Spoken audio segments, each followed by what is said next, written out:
नमस्कार, आभार, अभिनंदन, स्वागत आप सभी का सवा लाख टके का में सबसे पहला सवाल यही कि एक्सपायरी के दिन जो बाजार में सुस्ती देखने को मिल रही है, क्या वो एक बड़ी गिरावट में भी गहरा सकती है? छोटा हफ्ता है और काफ़ी लोग पोजीशन लेकर के जाना नहीं चाहेंगे, खास तौर से तब जबकि कल प्रधानमंत्री की तरफ से एक बार फिर से इस बात को दोहराया गया कि सेना को पूरी छूट दे दी गई है और सेना समय और टारगेट वो अपने हिसाब से निर्धारित करेगी। ऐसे में इस बाज़ार में क्या स्ट्रेटजी होनी चाहिए, क्या रणनीति होनी चाहिए, इस पर हम बातचीत करेंगे। एफआईएस की तरफ से जो लगातार खरीदारी देखने को मिल रही, लगातार 10वां दिन है, क्या वो आगे भी कंटिन्यू होती हुई दिखाई देगी, इस पर भी आज हम बातचीत करेंगे। हमारे साथ आज के विशेष मेहमान के तौर पर रचित खंडेलवाल जी जुड़ चुके हैं। रचित सर, बहुत बहुत स्वागत आपका आज की इस चर्चा में जुड़ने के लिए। और सबसे पहले तो बाज़ार पर ही आपकी टिप्पणी जानना चाहेंगे। आज चूँकि ये हफ्ता छोटा है, कल बाजार बंद है महाराष्ट्र दिवस के कारण, आपकी टिप्पणी क्या होगी सर? कैसा रह सकता है बाजार? सर, सबसे पहले नमस्कार और दर्शकों को भी नमस्कार and as always thank you for having me here. देखिए, मार्केट एक्सपायरी के दिन मूव करे ये हमने पिछली कुछ 3-4 एक्सपायरीज में तो जरूर देखा था। लास्ट एक्सपायरी भी थोड़ा टेपिड परफॉर्म करती हुई गई थी और ये एक्सपायरी भी आप देखिए थोड़ा सा टेपिड परफॉर्म करते हुए ही दिख रही है। मतलब we are halfway through और कोई ऐसा डिसाइसिव मूवमेंट नहीं आ रहा है। उसके पीछे का एक और बहुत बड़ा कारण जो देखने को मिल रहा है अभी, वो ये है कि टेक्निकल्स तो जरूर एक अपसाइड की ओर ट्रिगर कर रहे हैं। आप चाहे एफआईएस की बाइंग भी देख लें, वो भी आपको अपसाइड की तरफ ही एक डायरेक्शनल मूव देने की कोशिश कर रही है। बट सर, जो आपने स्टार्टिंग में बात छेड़ी कि अभी हम एक एपिसेंटर बनने की कगार पे हैं एक नए जियोपॉलिटिकल टेंशन फ्रंट की। और एक नया एपिसेंटर मैं आपको क्यों बोलूंगा सर, देखिए रशिया यूक्रेन चल रहा है, इजराइल चल रहा है। और अगर हम भी इस सिचुएशन में आते हैं जहां पे हम वॉर फ्रंट पे अगर जाते हैं, तो सर हम एक नए एपिसेंटर बन सकते हैं। और नए एपिसेंटर बनने के साथ साथ एक और चीज ये है कि इस रीजन में टेंशन बहुत है। मतलब अगर आप देखेंगे रशिया यूक्रेन या इजराइल वाला जो रीजन है, उससे बहुत ज्यादा एम्पलीफाइड लेवल पे हम टेंशन में बैठे हुए हैं। तो उसके चलते भी कहीं ना कहीं, और जो मिड कैप स्मॉल कैप का भी आप मूवमेंट देखें, कहीं ना कहीं the players are trying to behave sensibly. और जिनको जहां प्रॉफिट हो रहा है, they are trying to pull out the money, but the funds are pouring in money. और उसके चलते मार्केट कहीं ना कहीं एक स्टेबिलिटी का डायरेक्शन दे रहा है। बट क्या ये बहुत कॉन्फिडेंस देने वाला है? At the very face of it नहीं। मार्केट करेक्ट भी कर सकता है इन डेज टू कम, अगर आपको कोई अनाउंसमेंट ऐसा देखने को मिलता है। और 23,800 एक स्ट्रॉन्ग सपोर्ट की तरह काम आना चाहिए। उसके नीचे अगर मार्केट जाएगा तो थोड़ा सा आपको डायरेक्शनल चेंज देखने को मिल सकता है और वीकनेस क्रीप इन हो सकती है। उसके ऊपर जब तक मेंटेन करता है 24,500 और 24,800 के लिए मार्केट अपना जो दिशा है वो लेके बैठा हुआ है। ठीक, 24,500, 24,800, चलिए नजरें रहेंगी इन सब लेवल्स के ऊपर भी सर। और बहुत सारे दर्शक आपसे जुड़ना चाह रहे हैं और आपसे प्रश्न पूछना चाह रहे हैं, लेकिन इन सब के बीच में आज आपको बता दें, अक्षय तृतीया का दिन है। हमने एक स्पेशल शो भी किया 11 बजे और आज हम एक स्पेशल सेगमेंट भी आज से शुरू कर रहे हैं और वो सेगमेंट शुरू होगा दोपहर 1:30 बजे। जी हाँ, 1:30 पर हम लेकर के आ रहे हैं ज़रूर कोई बात है। तो बिल्कुल आप दो विशेष शेयरों पर चर्चा होगी यहाँ पर और हमारे साथ शुभम शंकर जी जुड़ेंगे, तो बने रहिए हमारे साथ लगातार। और दोपहर 1:30 बजे दो विशेष शेयरों पर चर्चा, ज़रूर कोई बात है। तो आज से आगाज़ हो रहा है। रचित खंडेलवाल जी हमारे साथ मौजूद रहेंगे उसका ऑपरेशन, उसका विश्लेषण करने के लिए। तो बस थोड़ा सा इंतज़ार और है, 22-23 मिनट की बात है, तब तक आपके फटाफट प्रश्नों के उत्तर लेते हैं। राजेश बंसल जी का प्रश्न लेते हैं, लेकिन उससे पहले हमारे साथ एक दर्शक जुड़ चुके हैं, उमेश कुमार जी, उनसे बातचीत कर लेते हैं। उमेश जी नमस्कार। हाँ सर, नमस्कार। नमस्कार उमेश जी, कैसे हैं, कहाँ से बोल रहे हैं? मैं सर अच्छा हूँ सर, दिल्ली से हूँ। कहाँ? दिल्ली से बोल रहे हैं, चलिए बहुत अच्छी बात सर। क्या प्रश्न है आपका? सर मेरा प्रश्न है सर, मैंने एक्साइड में और टीवीएस मोटर कंपनी, इरेडा और सुजलोन में मेरी पोजीशन बनाई है सर। सर एक या दो सवाल लीजिए सर, इतने सारे तो डिस्कस नहीं कर पाएंगे। टीवीएस मोटर और इरेडा डिस्कस कर लेते हैं सर। टीवीएस सर एक्साइड कर लेते हैं सर। एक्साइड, ठीक है, एक्साइड और इरेडा डिस्कस कर लेते हैं अभी, है ना। एक्साइड में किस लेवल पे लिए हुए हैं आपने? सर एक्साइड मेरे पहले के लिए हुए हैं 460 के आसपास पड़े हैं सर। काफ़ी हाई पे लिए हुए हैं, 460 पे लिए हुए हैं आपने। चलिए, और कब तक होल्ड कर सकते हैं? टाइम सर मैं 4 से 5 साल तक आराम से, कोई दिक्कत चलिए नहीं फिर है। तो कोई टेंशन वाली बात है। और इरेडा का भी लेवल बता दीजिए सर अभी। सर इरेडा का मेरे पास 170 पे है सर, 1500 शेयर। चलिए 170 पे आपने ले रखे हैं और यहाँ पर भी नज़रिया वही है 4-5 साल। हाँ जी सर। चलिए दोनों में ही आप मतलब कंपनी आपने अच्छी चुनी है तो कोई टेंशन वाली बात नहीं है। हाँ लेवल्स एक बार डिस्कस कर लेते हैं सर से। सर एक्साइड इंडस्ट्रीज़ जो है हालांकि इनकी खरीद से अभी 100 रुपये दूर है। आज पिछले एक महीने में थोड़ी सुस्ती जरूर रही है, 1-2% ही चला है। आपकी टिप्पणी क्या रहेगी एक्साइड को लेकर के, और ईवी वाली स्टोरीज क्या यहाँ पर प्ले होती हुई दिखाई देगी, कितना अपसाइड आप देख रहे हैं? दूसरा एरेडा पे लगातार हर लेवल पे लोग हैं, ये ब्रेक इवन के आसपास ही हैं, 170 पे लिया हुआ है, 166 पे चल रहा है, दोनों पर ही आपकी राय जानना चाहेंगे सर। सर देखिए, पहले अगर हम एक्साइड का चार्ट देखें तो ईवी स्टोरी भी, और आप देखें अभी हम समर सीजन को अप्रोच कर रहे हैं तो जितने इन्वर्टर्स होते हैं वो ऑफिसेज में और घर में सब दुरुस्त कराने में लग जाते हैं, क्योंकि गर्मी किसी से सहन नहीं होती। उसके चलते भी आने वाले क्वार्टर्स में आपको रेवेन्यू में थोड़ा सा एक अपसाइड देखने को मिल सकता है। अब अगर अभी की हम बात करें तो जैसा कि आप भी बोल रहे थे, एक लॉन्ग टर्म फेज, एक फेज ऑफ कंसोलिडेशन में चल रहा है। और क्योंकि इन्होंने 460 पे ले रखा है, इनको एक और एडवाइस मैं करूंगा, 356 रुपए के आसपास आए तो वहां पे एक बार एवरेज जरूर कर लें, और एवरेज करके इस पोजीशन को मेंटेन करें। इनका लेवल देखिए अभी at the very face of it आता हुआ नहीं दिख रहा है, और जो लोअर लेवल्स पे ये एवरेज करेंगे उसको चाहे तो ये 400 रुपए पे डिप्लॉय करते हैं। तो एक ट्रेडिंग रेंज जब तक ये कंसोलिडेट कर रहा है, इस ट्रेडिंग रेंज में ट्रेडिंग करें और अपना जो बाइंग प्राइस है नीचे लेकर आए। जो टाइम होराइजन इन्होंने ले रखा है उसमें वैसे भी कोई टेंशन नहीं है। अगर एवरेज नहीं भी कर सकते हैं तो बने रहें, आने वाले टाइम में जैसे ही ब्रेकआउट देगा अपसाइड देखने को मिलेगा। इसके साथ साथ इरिडा की तरफ भी अगर हम नजर डालते हैं तो सर ये भी एक कोई डायरेक्शनल चेंज मूव आता हुआ नहीं दिख रहा है। ये भी for the time being consolidation पे ही चल रहा है। अब ब्रेकआउट की इसने कोशिश करी थी, आप देखिए 178 लेवल्स पे अभी आके भी गया था करीबन 10 एक दिन पहले। वहां पे इसका ब्रेकआउट सक्सेसफुल नहीं हुआ और इसके पहले भी इसने अटेम्प्ट किया था। तो अब जो अटेम्प्ट होगा उसमें जरूर एक ब्रेकआउट आता हुआ दिख सकता है, क्योंकि इन्होंने इनकी जो बाइंग प्राइस है उसके बहुत पास मेंटेन कर रहा है, तो इसमें तो इनको कुछ भी नहीं करना चाहिए। इसमें ये आराम से इसको कंफर्टेबली होल्ड करें, और जैसे ही ये ब्रेकआउट देगा एक बार 230 रुपए तक का मीडियम टर्म में मूवमेंट करता हुआ दिखा सकता है। चाहे तो वहां निकले, मगर क्योंकि लॉन्ग टर्म इन्वेस्टर है तो बने भी रह सकते हैं। लॉन्ग टर्म में आपको 320 रुपए तक का भाव भी दिखाने का दमखम रखता है। 320 रुपये तक के भाव भी दिखाने का दमखम रखता है, तो बने रहिए। नज़रिया आपका जो है बिल्कुल लंबी अवधि का है, तो बने रहिए यहाँ पर। चलिए अगले दर्शक का प्रश्न लेते हैं। बजाज हाउसिंग फाइनेंस के ऊपर ये प्रश्न आया है सर, और ये राजेश बंसीवाल जी ने हमें प्रश्न भेजा है। कह रहे हैं कि 200 शेयर हैं 130 के रेट पर। इसके अलावा JSW इंफ्रा पर भी इनका सवाल है, लेकिन पहले बजाज हाउसिंग फाइनेंस डिस्कस कर लेते हैं। और अभी 7 रुपये के नुकसान पर हैं बजाज हाउसिंग फाइनेंस पे, ये 123 के आसपास चल रहा है। क्या करें सर? 123 के आसपास का भाव, ऑलमोस्ट फ्लैट ट्रेड करता हुआ।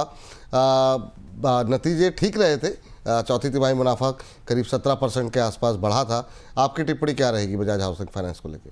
देखिए अभी ना इसमें कुछ भी नहीं करना चाहिए इनको। ये मैं वापस से एक चीज बोलूंगा, एक लॉन्ग टर्म स्टोरी है, और शॉर्ट टर्म में आपको कोई मिराकल आता हुआ इसमें नहीं देखने को मिलेगा। अगर इन्होंने ऊपर के लेवल पे ले रखा है और शॉर्ट टर्म के लिए ही लिया है, शॉर्ट टू मीडियम टर्म के लिए लिया है, तो मैं इनको एक और चीज सजेस्ट करूंगा। जैसे ही मार्केट करेक्ट करता है 110 108 के लेवल पे मिलता है, वहां पे इसको एवरेज करें, और एवरेज करके 128 रुपए के आसपास इसको डिप्लॉय कर दें। जो एवरेज करेंगे उसको डिप्लॉय कर दें। ऐसे करके अपनी बाइंग प्राइस नीचे लेकर आए, और फिर 138 रुपए के आसपास चाहे तो एग्जिट कर लें। मगर मैं ये बात रिआइटरेट करूंगा, अगर ये लंबी अवधि के लिए होल्ड कर सकते हैं तो ना तो अभी खरीदें ना कुछ करें, आराम से इसको मेंटेन करिए। लॉन्ग टर्म में ये एक मल्टी बैगर बनने का दमखम रखता है। लॉन्ग टर्म में मल्टी बैगर बनने का दमखम रखता है। सर एक सवाल इनका JSW इंफ्रा पर है। ये भी जब आया था तो फिर एक तरीके से डोपोली है, यहाँ पर एक अदानी पोर्ट है और एक ये है, तो क्या बने रहना चाहिए? क्या अभी इस पर क्या नज़रिया आपका क्या है, जानना चाहेंगे। जो भाव यहाँ पर देखने को मिल रहा है, पिछले अगर हम देखें तो आधे % के आसपास की गिरावट यहाँ पर देखने को मिल रही है। सुस्ती रही है सर यहाँ पर पिछले 1-1.5 महीने में, बाजार में एक रिकवरी रही, उसमें पार्टिसिपेट उस तरीके से नहीं किया। क्या करें इस पर? सर इसमें देखिए, एक तो आज इसकी अर्निंग एक्सपेक्टेड है और मेरे हिसाब से ड्यूरिंग द डे नहीं आती है तो सेकेंड हाफ में आएगी। एक विपुल सर, इसमें ना चीज और देखने वाली है, जो आपने अभी एक बात कही ना कि ये अडानी पोर्ट और ये ड्यूपोली का बिजनेस है। बट सर ये जिस बिजनेस में है ना, वो बिजनेस अभी थोड़ा सा आपको टेंशन में आता हुआ दिख सकता है। जो हम जियोपॉलिटिकल सिचुएशन देख रहे हैं, अगर उसमें कोई भी चीज ट्रिगर होती है तो आप ये देखिए, पोर्ट बिजनेस ना सबसे ज्यादा और सबसे जल्दी हिट करता है।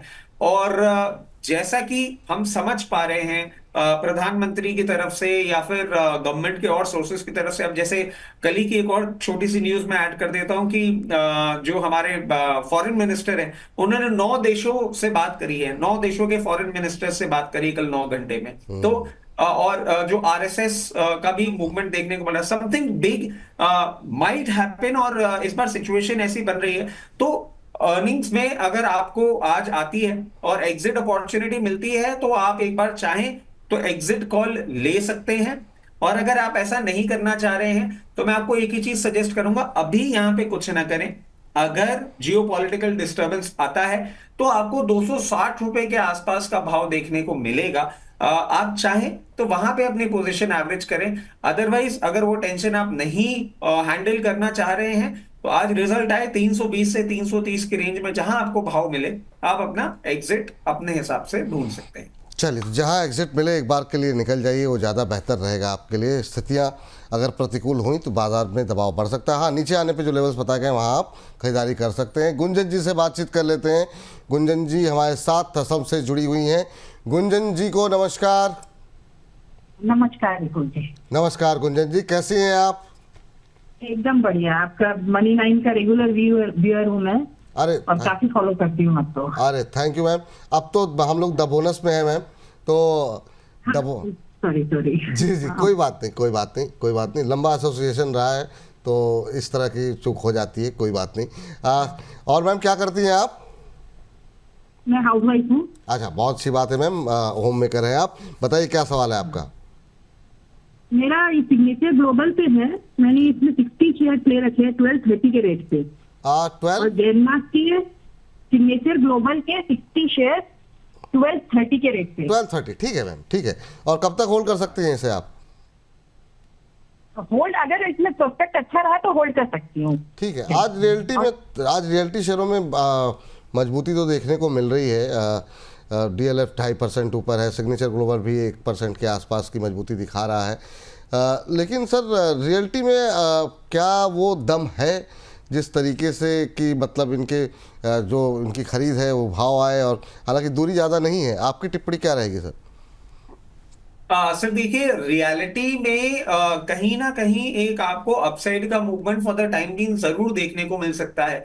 और ये पर्टिकुलर काउंटर की अगर हम बात करें तो ये एक लोअर लेवल से अच्छा सपोर्ट लेके और बुलिश ट्रेंड में ही दिख रहा है। जिस तरीके से ये मूव कर रहा है और ये टाइम भी इसमें दे सकती हैं, तो मैं एक ही चीज सजेस्ट करूंगा कि looking at the uncertain times the market is going through, आप अपना ना प्रॉफिट बांधना जरूर तैयार करके रखिएगा। 1260 रुपए के आसपास से आए, वहां से आप स्टैगर्ड मैनर में अपनी सेलिंग करिएगा और 1390 रुपए तक एक बार कंप्लीट एग्जिट ले लीजिएगा। अच्छी प्रॉफिट ट्रेड आपको बनती हुई दिख रही है, तो इसको प्ले अराउंड करिए और जो लेवल्स दिए हैं उनमें एग्जिट करिए। ठीक सर, चलिए, तो ये सलाह जो है आपके लिए यहाँ पर दी जा रही है। इस बीच अगली कंपनी पे जिस पर प्रश्न आया है हमारे पास, वो है सुज़लॉन सर। काफ़ी बातचीत हुई है इस पर, आपसे लगातार हो रही है।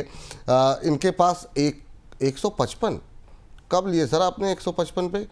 आप तो फिर आपके लिए तो मुझे लगता नहीं है कि कोई भाई गुंजाइश है। 155 के बाद आप फिर नीचे कब तक वेट करते रहे सर? मतलब मुझे नहीं पता इन्होंने कब लिए, और उसके बाद से ये नीचे इतनी नीचे तक गया ये शेयर, तब तक ये होल्ड कर रहे थे। आपकी कोई टिप्पणी रहेगी सर? मतलब क्या कहना चाहेंगे इनको आप? देखिए एक्चुअली विपुल सर, इनका भाव इतना ऊपर है, तो मैं इनको एक चीज सजेस्ट करूंगा, अगर पॉसिबिलिटी है और आपको सुजुलॉन से ही कमाना है। ये एक और मैं आपको बात बताता हूं कि अगर इस रेंज में या इससे बेटर रेंज में आपको कोई और स्टॉक मिल रहा हो तो वहां से भी अगर आप अगर अपनी इन्वेस्टमेंट पोजीशन या मीडियम टर्म ट्रेडिंग पोजीशन बनाते हैं तो आपको ज्यादा बेटर रिटर्न मिलेंगे इन कंपैरिजन विद इस पे। मगर अगर आपको सुजलॉन में ही कमाना है, सुजलॉन में ही ट्रेडिंग बेट रखनी है, तो मैं आपको एक चीज सजेस्ट करूंगा, थोड़ी सी क्वांटिटी इंक्रीज करिए। क्वांटिटी इंक्रीज करके 150 रुपए के सॉरी 50 रुपए के नहीं आसपास। सर अब इनका मैसेज आ गया कमल प्रताप जी का, कह रहे हैं सॉरी सर 55 पे लिया आपने, धड़कनें बढ़ा दी सर, मतलब कब का लेके कहाँ तक बैठे हुए हैं, 55 पे लिया हुआ है। बताइए सर, सारी रामायण खत्म कर दी। कमल जी कमाल करते हैं जी सर, कंटिन्यू कीजिए सर आप। ठीक है सर, फिर तो बहुत कंफर्टेबल सिचुएशन में है ये। और मैं समझता हूं मेंटेन ही रख लें इसको, कोई ज्यादा इसमें अभी ना करें, क्योंकि ना सर ये एक लॉन्ग टर्म कंसोलिडेशन दिखा रहा है। मतलब देखिए इतना टाइम हो गया, इसने बीच में कोशिश भी करी थी, हम भी थोड़े से खुश हुए थे, थोड़े से दर्शक भी खुश हुए थे, बट वो एक फॉल्स अलार्म जैसा ही होता हुआ दिख रहा है, वो ब्रेकआउट नहीं दिया है इसने। तो rather than putting your brain into this, आपने इन्वेस्टमेंट कर रखा है, कंपनी अच्छी है, बट अगर कंसोलिडेशन में है तो देखिए ना तो इन्वेस्टर कुछ कर सकता है ना एनालिस्ट, तो अभी इससे ऐसे ही रहने दें। जब ब्रेकआउट देगा तो वापस विपुल सर के दरबार में आके सवाल पूछिएगा, अरे सर जवाब देंगे। चलिए, तो उम्मीद करते हैं उत्तर मिल गया होगा आपको। और इस बीच शुभम पांडे जी कह रहे हैं विपुल सर की जय हो, सादर प्रणाम। आपका प्रणाम स्वीकार कर लिया है सर, और कम से कम 150 मैसेज इन्होंने कॉपी पेस्ट कर करके 150 से ज़्यादा प्रणाम जो है आपने जो भेजे हैं, धन्यवाद आपका, और बहुत बहुत धन्यवाद आपका। चलिए अगले प्रश्न पर जाते हैं। और अगला प्रश्न जो है हमें जो भेजा गया है वो टाटा मोटर्स को लेकर के हमारे एक दर्शक हैं जिन्होंने ये प्रश्न भेजा है सर, और जानना चाह रहे हैं कि अभी टाटा मोटर्स को लेकर के क्या करना चाहिए। और एक और दर्शक थे, 2-3 लोगों ने प्रश्न भेजे हैं सर टाटा मोटर्स पे। अभी सर क्या लग रहा है, क्या सारी चिंताएं दुख दूर हो गए टाटा मोटर्स के लिए? देखिए सर, अभी ना मार्केट और देश जिस लेवल पे है, सारी चिंताएं दूर हो गई ये कहना थोड़ा सा मुश्किल होगा। अगर आपने लोअर लेवल्स पे ले रखा है तो मैं आपको यही बोलूंगा कि स्टिक अराउंड करें, कोई टेंशन की बात नहीं है। मगर अगर आप ये एंट्री पॉइंट के तौर पे ढूंढ रहे हैं तो मैं आपको एक चीज और बताना चाहूंगा, हो सकता है आपको एक बेटर बाइंग अपॉर्चुनिटी मिले 620 से 625 की रेंज में, तो वहां पे as an entry point use करें। और अगर जिस तरीके से ये मूवमेंट दिखा रहा है, उन लेवल्स को टच करने के बावजूद ये 710 रुपए तक का मूवमेंट आपको शॉर्ट टू मीडियम टर्म में दिखा सकता है। तो पोजीशन मेंटेन रखें, कोई एज सच प्रॉब्लम नहीं है। और जो यूएस टैरिफ की बात है वो तो अपनी जगह चली रही है, मगर देखिए अब मैं समझ रहा हूं कि डिफेंस ऑर्डर जो इनकी कैटेगरी है वहां पे भी इनको कुछ अच्छा सुनने को मिल सकता है। जिस तरीके से सिचुएशन डेवलप हो रही है, इनके जो एलसीवीज है वो कहीं ना कहीं काम में आ सकते हैं डिफेंस में, तो वो एक ऑर्डर बुक की आशा भी कहीं ना कहीं जागती हुई दिख रही है। तो नीचे के लेवल पे आए तो खरीदें, और अगर खरीद रखा है तो 710 715 रुपए जाए, वहां पे आप अपना प्रॉफिट बुक कर सकते हैं। ठीक सर, अगला प्रश्न सर लेते हैं जियो फाइनेंस को लेकर के। हमारे दर्शक ने भेजा है और वो जानना चाह रहे हैं कि अभी जियो फाइनेंस को लेकर के क्या स्ट्रेटजी होनी चाहिए। जियो फाइनेंस सर बहुत लोगों के पोर्टफोलियो में जब से रिलायंस से अलग हुआ लगातार चर्चाओं में रहा है, धीरे धीरे करके अब ऊपर की तरफ जाता हुआ दिखाई दे रहा है। 262 का लेवल, खास तौर से रिलायंस के नतीजे जिस तरीके से रहे उसके बाद से फिर से इसमें एक जान आई है। अभी इन लेवल्स पे कैसे देख रहे हैं 262 के आसपास? सर देखिए, जियो फाइनेंस ना एक बहुत बड़ा बिजनेस इन मेकिंग है, और मैं ये क्यों बोल रहा हूं क्योंकि सर इसमें एक आप चीज फोकस करिएगा, ब्लैक रॉक के साथ इनका स्टॉक ब्रोकिंग और इन्वेस्टमेंट विंग आ रहा है। उसके साथ साथ देखें बजाज एलियंस के बाद आपने सुना होगा कि एलियंस इंश्योरेंस जो है वो जियो फाइनेंस के साथ टाई अप करने के लिए इंश्योरेंस बिजनेस में आने के लिए सोच रहा है। तो ऐसे मल्टीपल वर्टिकल्स में ये मल्टीपल जॉइंट वेंचर्स और सारी चीजें करते हुए दिख रहे हैं। अभी आपको थोड़ा पेशेंटली मेंटेन करना होगा, ये एक मल्टी बैगर स्टॉक है। मगर अगर आप बोलते हैं कि नहीं मेरे पास पेशेंस नहीं है और मेरे को तो आप short term to mid term का ही लेवल दे दो, तो मैं आपको एक चीज बोलूंगा, लोअर लेवल्स पे अगर आपने ले रखा है तो 298 से 300 रुपए के बीच में आए, वहां पे आप चाहें तो एग्जिट ले लें, but in time to come वो एग्जिट आपको बुरा लगने वाला है, क्योंकि ये एक multibagger stock in making है। सर जैसे शिवम का सवाल है 253 पे लिए हुए हैं और 2 साल का व्यू है, तो अभी तो इनके लिए तो कोई दिक्कत नहीं, बने रहें सर अभी? आराम से बने रहे, कोई भी चिंता की बात नहीं है, और 2 साल में तो कोई बड़ी बात नहीं, इनको 360 रुपए तक का भी भाव दिख सकता है। चलिए ठीक, तो बने रहिए, आपके लिए बिल्कुल कोई चिंता की बात नहीं है। लेकिन इन सब के बीच में बहुत सारे सवाल जो है हमारे पास कोचिन शिपयार्ड, एचएल जैसी कंपनियों पे आ रहे हैं। कल काफ़ी शानदार डिफेंस में हमने रैली देखी है, और अभी भी अगर आप डिफेंस को लेकर के आपके पास मन में प्रश्न है तो ये जैसे कार्यक्रम हमारा ख़त्म होगा ठीक 2:30 बजे जो है हमने आज बातचीत की है। आज की जो गिरावट है कल की तेज़ी के बाद, क्या ये एक बाइंग अपॉर्चुनिटी है? इसी थंब के साथ डिफेंस स्टॉक ये गिरावट खरीदारी का मौका है क्या? इसी थंब के साथ आपको ये शो मिल जाएगा दोपहर 2:30 बजे इस कार्यक्रम के समाप्त होने के बाद, जिसमें हमने बहुत डिटेल में पारस डिफेंस, एचएल, बीएचई, बीईएल, बीईएमएल, इन तमाम शेयरों पे डिटेल में बातचीत की है। आपकी पोजीशन है या पोजीशन बनाना चाह रहे हैं तो फिर आप 2:30 बजे इस कार्यक्रम को देखें और अपनी टिप्पणी जो है हमें अवश्य भेजें। और अब महज 7 मिनट का वक्त बाकी रह गया है जब हम आपके लिए लेकर के आएंगे ज़रूर कोई बात है। जी हाँ, क्या वहाँ पर चार्ट्स कह रहे हैं, वहाँ पर फंडामेंटली क्या कुछ पक रहा है? 2 शानदार रिसर्च के साथ 2 शेयरों पे बातचीत होगी। हमारे साथ शुभम शंकर जी मौजूद होंगे। तो 6 मिनट अब रह गए, तो 6 मिनट का और वेट कर लीजिए। तब तक अजमेरा रियल्टी पे बात कर लेते हैं। अजमेरा रियल्टी पे नीरज कुमार जी का प्रश्न आया है, 920 पे लेकर के बैठे हुए हैं। एक और सर, रियल्टी स्टॉक्स को लेकर के काफ़ी सारे पोजीशन लोगों की है, सवाल लगातार आ रहे हैं।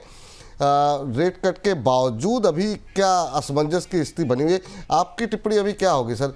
रियल्टी से दूर रहें, बने रहें अगर पोजीशन है आपकी, या फिर चुनिंदा शेयरों में ही रहना चाहिए? सर देखिए, अगर आप वैसे पूछे ना तो मेरे को बहुत ज्यादा कंफर्ट तो नहीं दे रहा है रियलिटी, क्योंकि कहीं ना कहीं आप देखें जिस तरीके से पूरी सिचुएशन डेवलप हो रही है, आप एक जगह तो ये जरूर देख रहे हैं कि रेट कट आ रहा है, मगर जिस तरीके से इनकी प्राइसिंग प्रोपोजिशन अब बनता जा रहा है, और कहीं ना कहीं एक लैकिंग फैक्टर भी है जो रियलिटी को सही तरीके से हम सो सॉरी ट्रिगर नहीं दे पा रहा है। हम बजट के टाइम से एक्सपेक्ट कर रहे हैं कि जो प्रधानमंत्री आवास योजना थी, जो लो कॉस्ट हाउसिंग स्कीम थी, उसमें कहीं ना कहीं टिंकरिंग होनी चाहिए थी, जो कि अभी तक मिसिंग है। और वो जो मिसिंग टिंकरिंग है ना सर, वो मिडिल क्लास और लोअर मिडिल क्लास का लॉन्ग अवेटेड एक ड्रीम है, जो कि कहीं पूरा होता हुआ नहीं दिख रहा है। मैं समझता हूं इन टाइम टू कम जब वो आए, उसके बाद रियलिटी सेक्टर में आप एक अपमूव जरूर देख सकते हैं। इनके प्रोजेक्ट अनाउंसमेंट और जो हाई प्राइसिंग सेलिंग हो रही है वो कितनी डिपेंडेबल है और कितने लंबे समय तक चलने वाली है, वो मेरे लिए बहुत डाउटफुल है। तो मैं अपना जो स्टांस अगर आपको बोलूं, मैं रियलिटी में सिर्फ प्रॉफिट बुक करने के मूड में हूं। फ्रेश इन्वेस्टमेंट्स के लिए रियलिटी सेक्टर अभी मुझे अच्छा नहीं लग रहा है।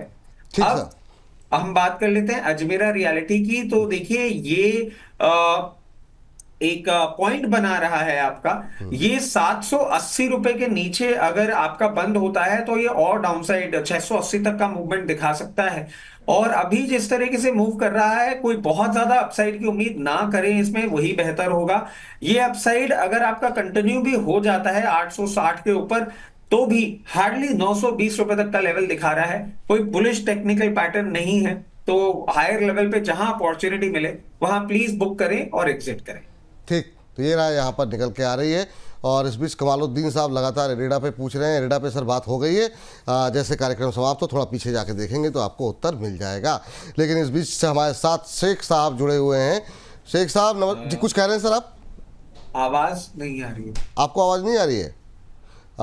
पीसीआर की टीम एक बार जरा देखें, यहाँ पर शायद आवाज़ शायद नहीं जा रही है। तब अब आ तक गई, हम आ गई। अच्छा आ गई, चलिए ठीक है।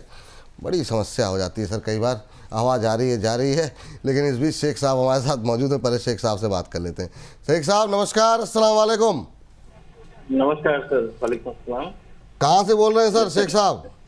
सर कोटा राजस्थान से। कोटा राजस्थान से बोल रहे हैं, चलिए बड़ी शानदार जगह से आप बोल रहे हैं। गर्मी तो खैर अच्छी पड़ रही होगी सर इस समय कोटा में? तो बहुत बहुत बहुत ज्यादा राजस्थान है सर। हाँ राजस्थान है, वो इसीलिए मैंने कहा भाई राजस्थान में अब हमारे यहाँ इतनी हालत खराब हो रही है, यहाँ दिल्ली एनसीआर में, तो फिर कोटा में तो गर्मी सर 44-45 डिग्री। अरे बाप रे, चलिए खैर सुरक्षित रहिए आप लोग, लू वगैरह से बचिए। शेख साहब यही थोड़ा ध्यान रखिए अपना।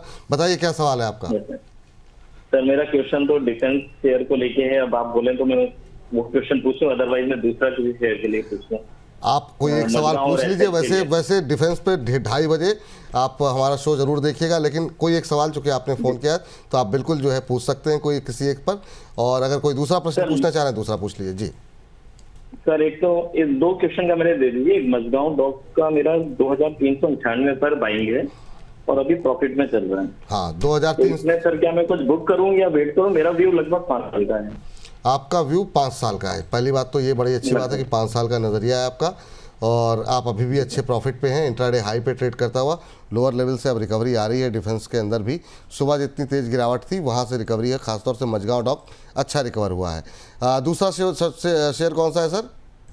सर एक इसमें मैं बहुत बुरी तरह से फंसा हूँ और काफी टाइम से इज माई ट्रिप में सर 23 रुपए पर लगभग मैंने खरीद रखा है। किस भाव पे लिया आपने सर? मालदीव वाला केस हुआ था तब मैंने बाई किया था इसको। किस रेट पे लिया आपने?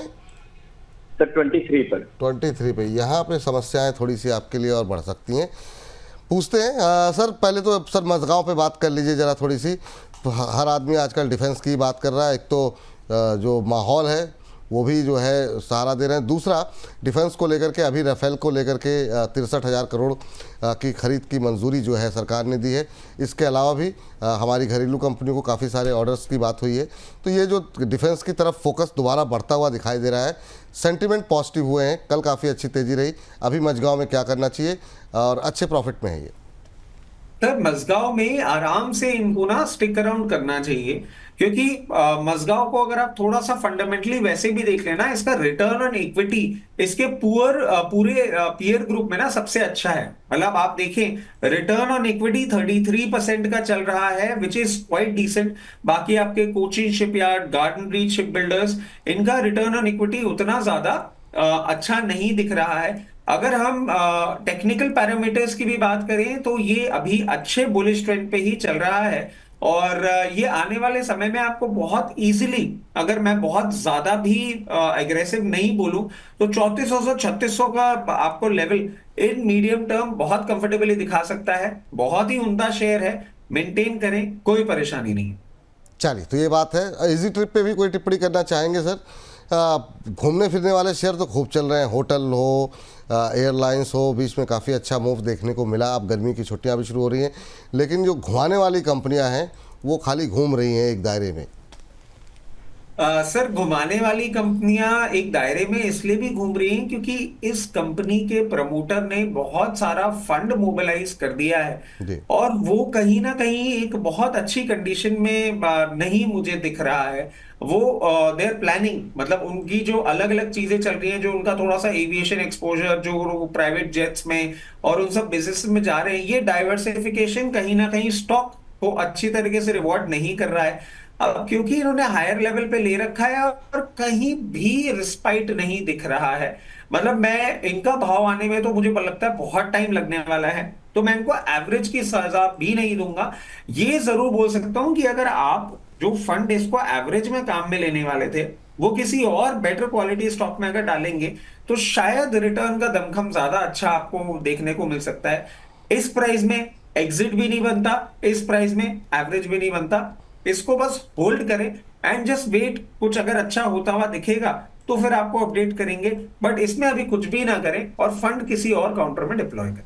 चलिए, तो ये बात जो है निकल के आई है, लेकिन इस बीच जरा एक नज़र जो है एस्पायर के शेयर पर भी डाल लेते हैं। और यहाँ पर जो है हम देख रहे हैं कि कुछ रिकवरी आती हुई दिखाई दे रही है। अभी अगर हम देखें 430 के आसपास ये शेयर ट्रेड करता हुआ दिखाई दे रहा है। 2.25% के आसपास की जो है तेज़ी यहाँ पर देखने को मिल रही है। तो मोमेंटम में है इस समय एस्पायर हॉस्पिटलिटी का शेयर। 430 का लेवल यहाँ पर देखने को मिल रहा है। चलिए आगे बढ़ते हैं और इस बीच जो है अगले दर्शक की तरफ बढ़ते हैं। और यहाँ पर कमल प्रताप सिंह जी कह रहे हैं बहुत बहुत बधाई द बोनस की टीम को। रितेश यूट्यूब जी कह रहे हैं ये कुछ अलग था, अलग ही करने की कोशिश कर रहे हैं सर, और कोशिश ये रहेगी कि आप लोगों को जो है पसंद आए कार्यक्रम। अर्पो जी का सवाल आज ले लेते हैं एनएमडीसी को लेकर के। 65-50 पे लिया हुआ है, कह रहे हैं कि यहाँ पर क्या टारगेट और स्टॉप लॉस हमें रखने चाहिए। अभी जो है एनएमडीसी के शेयर पे नजर डालें तो 65.29 का भाव देखने को मिल रहा है। 65.50 पे इन्होंने लिया, ब्रेक इवन के आसपास ही है सर। स्टॉप लॉस टारगेट जानना चाह रहे हैं। एक महीने में करीब 6-6.5-7% के आसपास का करेक्शन इस शेयर में देखने को मिला है। अभी के लिए क्या सलाह रहेगी सर एनएमडीसी पे आपकी? ठीक लग रही है। और स्टॉप लॉस की बात करें तो एक strict stop loss closing basis, क्योंकि उन्होंने मीडियम टर्म के लिए आई बिलीव लिया होगा एनएमडीसी में, अगर पोजीशन बनाई है 60 रुपए का रखेंगे। और टारगेट्स की बात करें तो सबसे पहला टारगेट तो आपको 72 रुपए देखने को मिलेगा, और वो ब्रीच करता है तो बहुत कंफर्टेबली 82 रुपए तक जाने का दमखम ये रखता है। बट इसमें टर्न अराउंड अभी नहीं दिख रहा है, तो थोड़ा सा टाइम उसको देना जरूर बन सकता है। ठीक सर, चलिए तो ये बात यहाँ पर निकल के आई है। और इस बीच सर 2-3 आपसे जो है पावर शेयरों पे भी बात कर लेते हैं। और आपके चेहरे पे जो है मुस्कुराहट आ गई है, जिसमें कि हम बात करना ज़रूर चाहेंगे यहाँ पर टाटा पावर को लेकर के। कि सबसे पहले टाटा पावर पे, क्योंकि सवाल काफ़ी सारे हैं तो नाम एक एक लेना थोड़ा मुश्किल है। 2% की गिरावट है सर, 385 के आसपास अब आ गया है सर। इसकी चाल बहुत सुस्त हो गई सर, क्या वजह मान रहे हैं और अभी क्या करना चाहिए सर टाटा पावर में? नहीं सर, सुस्त नहीं हुई है। देखिए, अगर आप इसको हिस्टोरिकली भी देखेंगे ना तो ये हाई बीटा काउंटर नहीं है, और ये ना थोड़ा सा टाइम लेता है, हर लेवल पे थोड़ा सा टाइम लेता है। बहुत ही पेशेंट, बिल्कुल मेरी तरह है सर ये। इसको आप जल्दी से ना मोबिलाइज नहीं कर सकते हैं। ये बहुत आराम से और इत्मीनान से काम करने वाला है। मतलब यूजुअली सारे दर्शक भी जानते होंगे कि मेरे को सवाल में इतना जवाब देने में टाइम क्यों लगता है। मैं हर चीज को बहुत आराम से समझा के और वैसे करना चाहता हूँ। वैसे ही टाटा पावर है, बहुत आराम से चलता है सर। इसको कहीं कोई जल्दबाजी नहीं है। और अभी आप देखें, एक ब्रेकआउट ये देता हुआ दिख रहा है बहुत कंफर्टेबली 398 लेवल्स के ऊपर। जैसे ही मेंटेन करेगा, आपको एक ये मूवमेंट जो है 440 तक करता हुआ दिखाएगा। आप बिल्कुल भी चिंता ना करें, टाइम जरूर लेगा और ऊपर के लेवल आपको आराम से देखने को मिलेंगे। नथिंग टू वरी, कोई प्रॉब्लम नहीं, कोई प्रॉब्लम नहीं है। चलिए, इस बीच हमारे एक दर्शक हैं और वो कह रहे हैं कि सर आपके घने बालों का राज क्या? सर क्या मतलब, अब मैं इस पर क्या ही टिप्पणी करूँगा सर मतलब यहाँ मतलब लेवल, हाँ सवाल मेरे से तो नहीं है ना? नहीं, मुझे लेकर के कि आपके घने बालों का राज क्या है, ये हमारे एक दर्शक हैं सर, उन्होंने सवाल पूछा। और मैंने कोई इसको थोड़ा सा अवॉइड करने के लिए, मतलब मैंने कहा छोड़ते हैं, तब तक रितेश जी दोबारा पूछ रहे हैं सर जी आपने बताया नहीं अभी तक। सर सामान्य है सर, अब क्या ही बोला जाए, इस पर क्या ही टिप्पणी की जाए। इतनी अच्छे शेयरों पे हम लोग बातचीत कर रहे हैं और आप उलझे हुए हैं बालों के अंदर। चलिए सर, अब जरा अगली कंपनी जो है लेकर के आते हैं। सर पावर ग्रिड पे और REC PFC पे भी आपकी राय जानना चाहेंगे। पहले जरा पावर ग्रिड ले लेते हैं। 1.5% के आसपास की आज मजबूती है, 307-308 के आसपास चल रहा है। पावर में सर ये कैसा लग रहा है? पिछले एक महीने में 6-6.5% की रिकवरी यहाँ पर देखने को मिल रही है। अभी करंट लेवल पे बाय कर सकते हैं क्या सर? तो देखिए, करंट लेवल पे buying opportunity at the very face of it मुझे दिख नहीं रही है। उसके पीछे मैं आपको कारण बताऊं कि एक ना आपको रेजिस्टेंस फेस हो सकता है 312 रुपए के आसपास। तो उस चक्कर में अगर आप देखें तो रिस्क टू रिटर्न रेशियो बहुत ज्यादा फेवरेबल नहीं है। लोअर लेवल्स पे जब हम डिस्कस कर रहे थे, उन लेवल्स पे अगर आपने ले रखा है तो अच्छी बात है। अदरवाइज अगर आप बाइंग अपॉर्चुनिटी ढूंढ रहे हैं तो यहां पे तो नहीं, लोअर लेवल पे थोड़ा सा आ जाने दीजिए। स्टैगर्ड मैनर में बाइंग चालू करेंगे एट अराउंड 290 285 लेवल्स, यहां पे बाइंग नहीं। और जिन्होंने लोअर लेवल्स पे लिया है, शॉर्ट टर्म ट्रेडिंग बेट है, वो 312 से 320 की रेंज में आने के बाद इसको बेच सकते हैं, जिसका अभी थोड़ा सा अपसाइड है, मतलब आप बेच सकते हैं। और जिन्होंने मीडियम टर्म के लिए लिया है वो तो कुछ भी ना करें। आपको मीडियम टर्म में 340 रुपए तक का भी लेवल दिखा सकता है। बाइंग लोअर लेवल पे अभी कुछ भी नहीं। ठीक सर, REC पे जरा नजर डालते हैं। REC में बीच में काफ़ी अच्छा मोमेंटम बनता हुआ दिखाई दे रहा था। आज हालांकि थोड़ा दबाव में ज़रूर है, 1.25% के आसपास की गिरावट देखने को मिल रही है। अभी क्या करना चाहिए सर? पिछले एक महीने में थोड़ा सुस्त रहा है बाकियों के मुकाबले, 1.25% के आसपास की रैली यहाँ पर रही है। सर ये छोटा सा कंसोलिडेशन का फेज दिखा रहा है, जो कि at the very face of it कोई भी ऐसी टेंशन की बात नहीं लग रही है। और इस कंसोलिडेशन में आप देखें ब्रेकआउट आएगा 452 के ऊपर। तो जिन्होंने शॉर्ट टर्म ट्रेडिंग बेट ले रखी है वो चाहें तो 452 450 के आसपास अपना प्रॉफिट बुक कर सकते हैं। और जिन्होंने medium term to long term का विजन लिया है स्टॉक में, वो बिल्कुल भी चिंता ना करें। 452 455 रुपए का लेवल तोड़ेगा, ये 550 रुपए भी जाने का दमखम रखता है। होल्ड करें, कोई परेशानी नहीं। होल्ड करें, कोई परेशानी की बात नहीं है सर। ये पीएफसी दोनों ऐसा लगता है जोड़ी बना करके चलते हैं सर, मतलब बिल्कुल अगर उन्होंने 1% का रिटर्न दिया तो ये भी उसी के इर्द गिर्द ही हैं पिछले एक महीने में। आपकी टिप्पणी क्या रहेगी इस पर? सर देखिए, पीएफसी में भी आप देखें तो कोई सच टेंशन की बात नहीं दिख रही है। और जो उधर 52-55 का लेवल था, वो यहाँ पे अगर हम देखते हैं तो 36-38 रुपए का लेवल आता है। यहाँ पे एक रेजिस्टेंस फेस हो सकता है। जिन्होंने लोअर लेवल्स पे लिया है और शॉर्ट टर्म ट्रेडिंग बेट है, वो वहां पे निकले। जिन्होंने मीडियम टर्म के लिए लिया है, कंफर्टेबली रखें, कोई परेशानी की बात नहीं है। 495 से 500 रुपए का भाव आपको जल्दी देखने को मिल सकता है। ठीक सर। 2 शेयर और हैं सर। एक है SJVN जो कि अब नीचे आता हुआ दिखाई दे रहा है 100 के लेवल को क्रॉस करने के बाद, और दूसरा है सर यहाँ पर NHPC जो कि मतलब लगा ब्रेकआउट आया तब तक जो है फिर से वापस नीचे आ गया। तो ये दोनों ही ऐसा लग रहा था कि शायद अब ये नई तेज़ी के लिए तैयार हो रहे हैं, पर ऐसा हो ना सका। सर ऐसा हो ना सका, और दोनों के साथ ना इसमें एक और मैं काउंटर जोड़ देता हूँ, सुजलॉन। हाँ, सुजलॉन भी बिल्कुल एक साथ ऐसा दिखाया था कि अरे वाह ब्रेकआउट आ गया, सब कुछ हो गया, बट नहीं हो पाया। होता है सर, कोई ऐसी प्रॉब्लम वाली बात नहीं है। कई कबार ये फॉल्स अलार्म, फॉल्स ब्रेकआउट भी होता है, या कई कबार क्या होता है सर कि एक रेंज को तोड़ता है ना, तो कोई फंड हाउस डिप्लॉय करने आ जाता है या कुछ हो जाता है, तो ऐसा कोई प्रॉब्लम नहीं है। बट हाँ, जो अपसाइड हम एक्सपेक्ट कर रहे थे वो नहीं आया। अब इसमें करना क्या चाहिए? जिन्होंने शॉर्ट टर्म ट्रेडिंग बेट ली है, वो तो 103-4 के आसपास चाहे तो एक बार निकल जाए। 103-4 रुपए का लेवल तोड़ेगा, उसके बाद कंफर्टेबली 120-22 रुपए तक जा सकता है। तो मीडियम टर्म ट्रेडर्स जो हैं वो वहां पे अपना प्रॉफिट बुक कर सकते हैं। अब हम NHPC पे आ जाते हैं। ये भी भाईबंद उसी का है, और ऐसा इसने भी हमें कोशिश करी थी, मतलब हम खुद सब बहुत खुश थे। इनफैक्ट आपके चैनल पे कितनी बार हमने डिस्कस भी किया था। बिल्कुल। अब जिनके पास शॉर्ट टर्म ट्रेडिंग बेट है, वापस 90 रुपए आए, वहां प्रॉफिट बुक करें। और जिन्होंने मीडियम टर्म के लिए इसमें पोजीशन अपनी बना रखी है, वो थोड़ा सा और वेट करें, 9800 रुपए का भाव देखने को मिले, अकॉर्डिंगली अपनी पोजीशन बुक कर सकते हैं। ठीक। हमारे एक दर्शक हैं और वो कह रहे हैं, कृपा शंकर जी हैं, कह रहे हैं सर कैनरा बैंक जो है वो 98 की बाइंग है, शॉर्ट टर्म व्यू है। कह रहे हैं कि सिर्फ मोमेंटम प्ले के लिए जो है क्या कर सकते हैं यहाँ पर। सर ये कैनरा बैंक एक और ऐसा कैंडिडेट जहाँ पर कि हमने देखा कि 100 रुपये के ऊपर ये भी जाता हुआ दिखाई दिया था। लगा कि 110 114 तक के लेवल देखने को मिलेंगे, फिर यहाँ पर सुस्ती आ रही। क्या सलाह रहेगी अभी 97 98 पे? देखिए शॉर्ट टर्म के लिए है ना, तो इनको मैं अपसाइड के टारगेट के पहले एक लेवल दे देता हूं, और वो लेवल आएगा 91 का। 91 के स्टॉप लॉस के साथ अपनी पोजीशन इसमें मेंटेन करिएगा, क्योंकि 91 या प्रिसाइसली राउंड फिगर कर देते हैं 90 रुपए का स्टॉप लॉस। क्लोजिंग बेसिस पे उसको ब्रीच किया ना, तो फिर और नीचे आने की पोजीशन में आ सकता है। डिस्टिंक्ट दूर का थोड़ा है और पॉसिबिलिटी कम है। अब क्योंकि आपका टाइम होराइजन थोड़ा सा एक लिमिटेशन बन रहा है, तो मैं एक ही चीज सजेस्ट करूंगा, 102 रुपए के आसपास आए, आप चाहे तो निकल जाएं, क्योंकि जो टाइम होराइजन की आप बात कर रहे हैं ना, उस टाइम होराइजन में इससे ज्यादा return at the very face of it थोड़ा सा ब्लीक चांसेस हैं।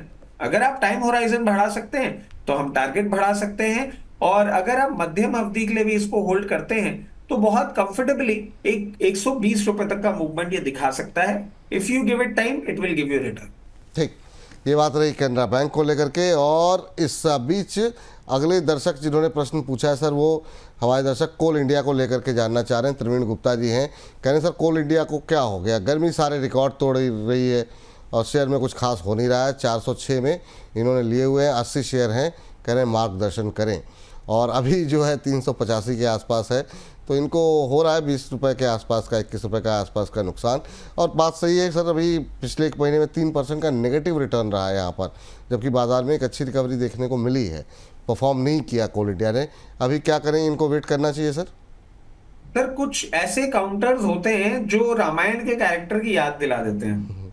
कोल इंडिया उनमें से एक है। कुंभकर्ण की याद दिलाता है ये मेरे को।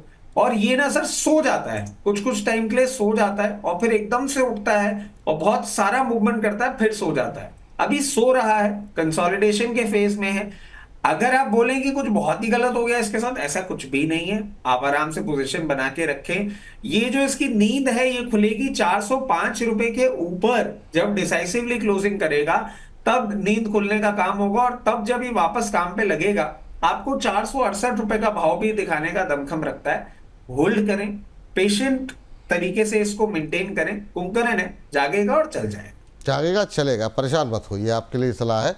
और हमारे एक दर्शक हैं राजू व्यास जी, कह रहे हैं 2 नहीं सर 4 शेयर लाइए शुभम जी, कम पैसे के 100 रुपये से 500 तक के ज़्यादा शेयर ढूंढ करके लाइए प्लीज़ सर।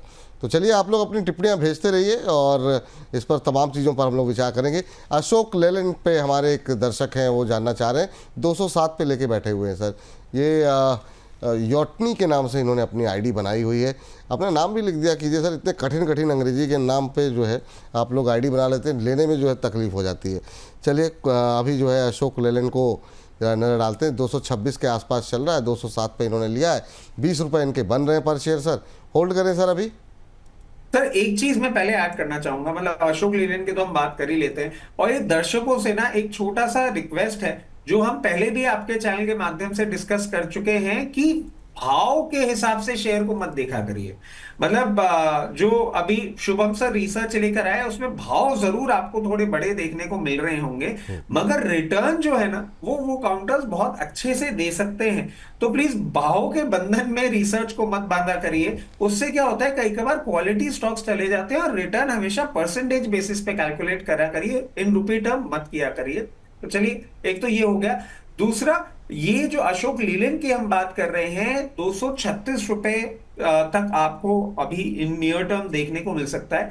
अगर ये शॉर्ट टर्म ट्रेडर है तो 236 पे चाहें तो अपना मुनाफा बांध लें, अगर नहीं और मीडियम टर्म के लिए मेंटेन करते हैं तो 255 से 260 रुपए का लेवल भी दिखाने का दमखम रखता है। अपने टाइम होराइजन के हिसाब से पोजीशन को मैनेज करें। जी चलिए, एक शेयर और हर्ष हमारे साथ जो है जुड़ चुके हैं, उनके पास भी जो है चलते हैं। लेकिन उससे पहले सर एक लास्ट शेयर एनटीपीसी कमालुद्दीन साहब कह रहे हैं कि लेके बैठे हुए हैं, 50 शेयर हैं इनके पास, बाय रेट के। सर शेयर का भाव तो लिख देते। अच्छा वो अभी सर क्या करना चाहिए सर इनको एनटीपीसी को लेकर के?